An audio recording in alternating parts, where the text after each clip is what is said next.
बबलू हाथी सुबह सवेरे अकेले वन में टहलने के लिए निकला। वह अपने ही धुन में चला जा रहा था। लगता था उसके दिमाग में कोई उलझन है जिसे वह सुलझाने की कोशिश कर रहा था।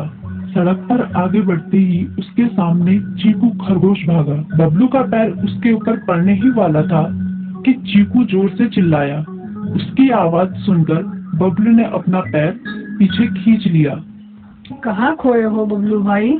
कहीं नहीं, बस कुछ ऐसे ही सोच रहा था। किस बारे में?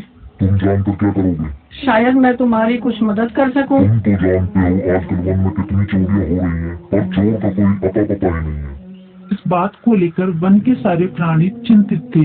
वे वहाँ खुद को सुरक्षित महसूस नहीं कर रहे थे।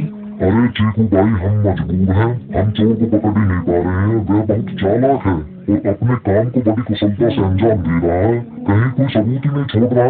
हमारे राजा इस बात को लेकर बहुत चिंतित है। यही कारण है कि हम सब इस बारे में सोच रहे हैं। अब तुम मेरी इसमें क्या मदद कर सकते हो? मैं कुछ सोचता हूँ, हो सकता है मुझे कोई उपाय सूझ जाए।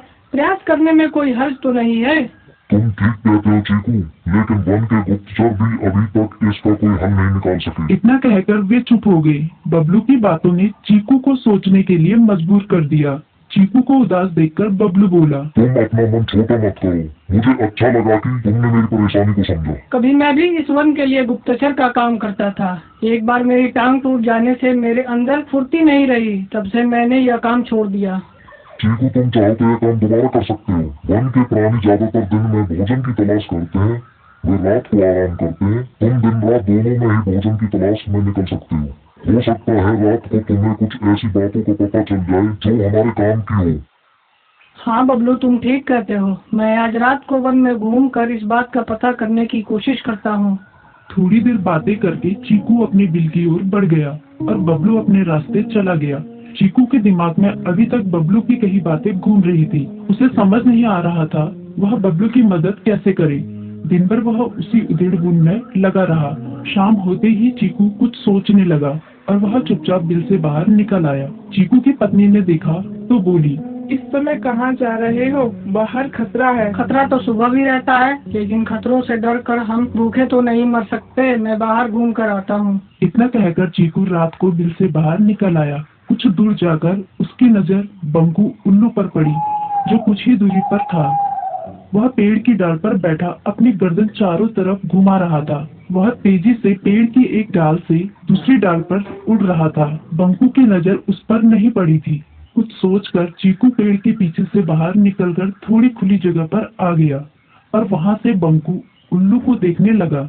बंकू ने चीकू को अंधेरे में भी देख लिया, पर उसने उसमें कोई उत्सुकता नहीं दिखाई और अपनी गर्दन चारों ओर घुमाता रहा। चीकू बड़ी देर तक बंकू की हरकतों पर नजर रखे रहा। वह थोड़ी देर तक खुले मैदान में खड़ा रहा, पर बंकू ने उसे देखकर भी अनदेखा कर दिया। उसने महसूस किया कि बंकू के आसपास चमकू चमगादड़ भी मंडरा रहा था। कुछ देर वन में घूमने के बाद चीकू अपने बिल में लौट आया और सुबह होने का इंतजार करने लगा। अगली सुबह बबलू उसी रास्ते में जा रहा था। रास्ते में चीकू उसका इंतजार कर रहा था। आज बड़ी जल्दी आ गए बबलू। हाँ, आजकल मुझे चिंता की वजह से नींद नहीं आती। कोई नई खबर है क्या? यकीन से तो मैं नहीं कह सकता, पर मैं तुम्हें ऐसे प्राणी का नाम बता सकता हूँ जो शायद चोरों की मदद कर रहा है। कौन है वो? बंकू उल्लू। इतना कहकर चीकू ने रात की घटना उसे ज्यों की त्यों सुना दी। इसे सुनकर बबलू का माथा ठनका। बबलू की आंखें चौंधिया गई। तुम ठीक कह रहे हो। मुझे आज रात बंकू और चंकू पर नजर रखनी होगी। इतना कहकर वे दोनों अपने अपने रास्ते चले गए। बबलू रात को अपने साथियों के साथ बंकू पर नजर गड़ाए रहा। उसकी संदिग्ध गतिविधियों को देखकर बबलू ने उसे उसके साथियों चंकी और संकी लोमड़ के साथ पकड़ लिया। बबलू ने सख्ती से पूछताछ करनी शुरू कर दी। तुम इस समय बंकू चंकू के साथ क्या कर रहे हो? हम चारों दोस्त हैं, इसलिए साथ बैठकर बातें कर रहे हैं।